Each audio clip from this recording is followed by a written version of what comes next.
How do you build a soldier who can do the impossible? Someone who runs toward the missions that make other elite forces pause.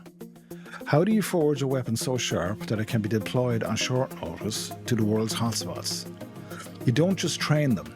You send them through a crucible designed to burn away everything but the most resilient, disciplined and lethal versions of themselves. You send them to the 75th Ranger Regiment. This isn't just about one single training course. It's a relentless, all-encompassing pipeline that transforms a regular soldier, step by grueling step, into a member of America's premier Special Operations Light Infantry. We're breaking down that exact journey from the legendary selection process that has an attrition rate that can top 50% to the hyper-realistic drills that turn complex missions into muscle memory. This is how the 75th Rangers train for impossible missions.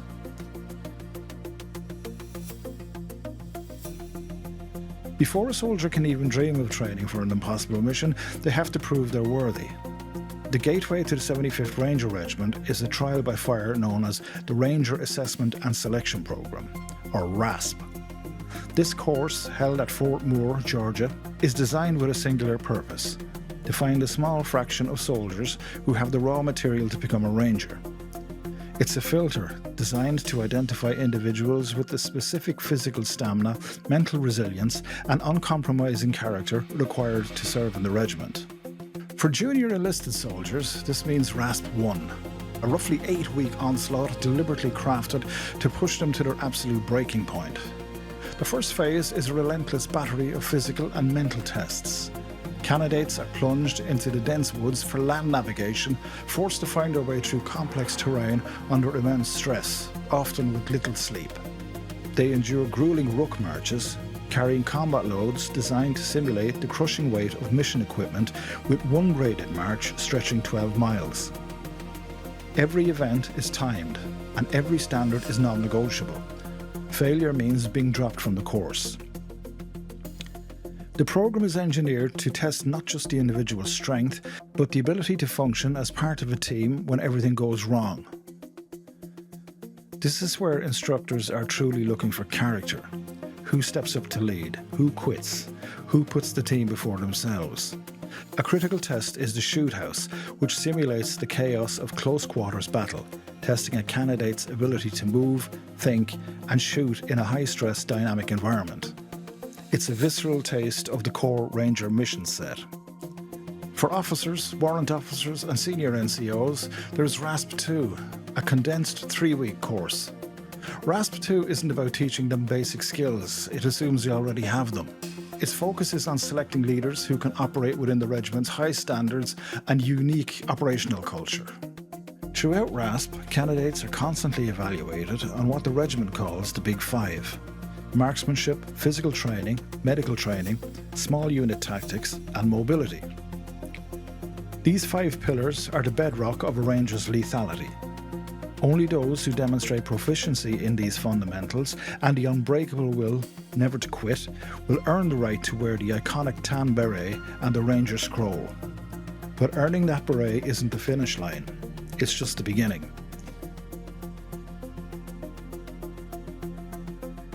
Graduating RASP and arriving at a Ranger battalion isn't the end of the test. It's the start of a new one that never ends. The assessment process is continuous. In the 75th Ranger Regiment, you have to earn your place every single day. The mantra is simple: you have to be better tomorrow than you were today, regardless of your position. Life in the regiment is a continuous cycle of preparation, training, and recovery, all built around mastering the Big Five at a level far beyond what is required in RASP. The regiment's philosophy is that skills degrade if they aren't constantly practiced, which drives the relentless training tempo. While every unit schedule is different, the training rhythm often follows a philosophy of prep, train, and recover.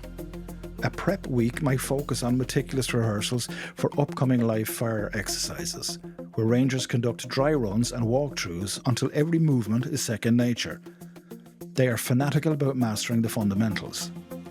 This is followed by the training week, the most intense period. A significant portion of this training happens at night. Because the most dangerous missions are often conducted under the cover of darkness, it's not unheard of for Rangers to shift their entire schedule, arriving for duty in the afternoon to recalibrate their bodies for night operations. They'll conduct squad blank fire iterations using blank adapters to refine tactics and communication before moving to live ammunition. After the intensity comes a recovery week. This isn't a week off. It's a crucial period dedicated to physical recovery, a mental reset, and the administrative tasks that keep the war machine running. Cleaning weapons, maintaining vehicles, and ensuring all personnel records are up to date. This entire cycle is built on a foundation of extreme physical and mental conditioning.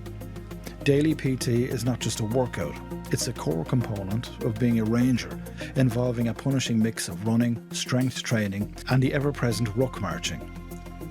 Mental toughness is a non-negotiable trait, hammered home through constant drills that force soldiers to operate effectively under extreme fatigue and stress. The goal is to make a ranger's reaction to a threat instinctive, not a calculated thought. This relentless pursuit of perfection is what sets the 75th Ranger Regiment apart. The discipline is immense and the standards are absolute. If you find this level of dedication inspiring, hit the subscribe button to see more content like this.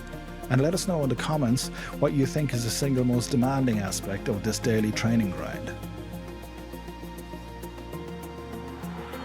This is where all that foundational training meets the real-world application.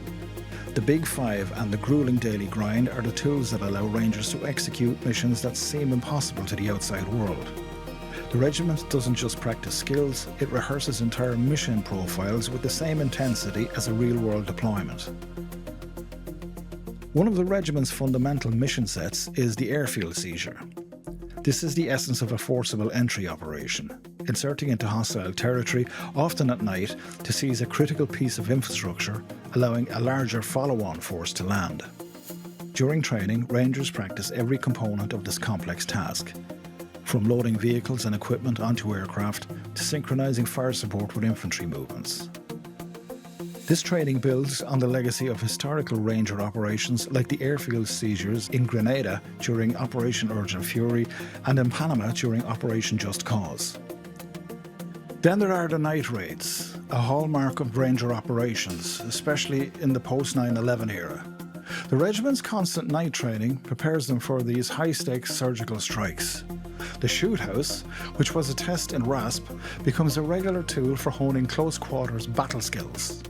Rangers will repeatedly practice room clearing, target identification, and threat suppression under the stress of live fire, turning the chaos of CQB into a violent but controlled ballet. These are rehearsals for the direct action raids that are a core Ranger mission. Equally critical are missions like hostage rescue and direct action against high-value targets. The success of these operations hinges on the flawless integration of all Ranger skills. Small unit tactics and mobility allow teams to move with stealth and precision, but it's often the medical training that makes the biggest difference. While Ranger medics receive nearly a year of advanced medical training, every single Ranger is also trained in life-saving skills far beyond the Army standard. In the regiment, medical proficiency is everyone's responsibility, ensuring that they can provide immediate care under fire. Through these hyper-realistic, mission-specific scenarios, the impossible becomes routine. The stress is induced in training, so it can be managed in combat. The chaos is rehearsed, so it can be controlled on the objective. So how do the 75th Rangers train for these impossible missions? They've built a continuous ecosystem of excellence. It doesn't rely on a single magic course or some secret technique. It's a pipeline that begins with the uncompromising selection process that finds the right people. It continues with a culture of relentless physical and mental conditioning that forges them into instruments of war. And it culminates in realistic, mission-specific rehearsals that prepare them for the very worst the world has to offer. For over 2 decades, elements of the 75th Ranger Regiment have been in constant rotation, deploying almost continuously around the globe. Their success is a testament to the power of discipline, standards, and the unwavering belief that the impossible is merely a challenge that has not yet been trained for. They prove that with the right selection, the right training and the right mindset, a soldier can be forged into something more. They can become a ranger, and rangers lead the way.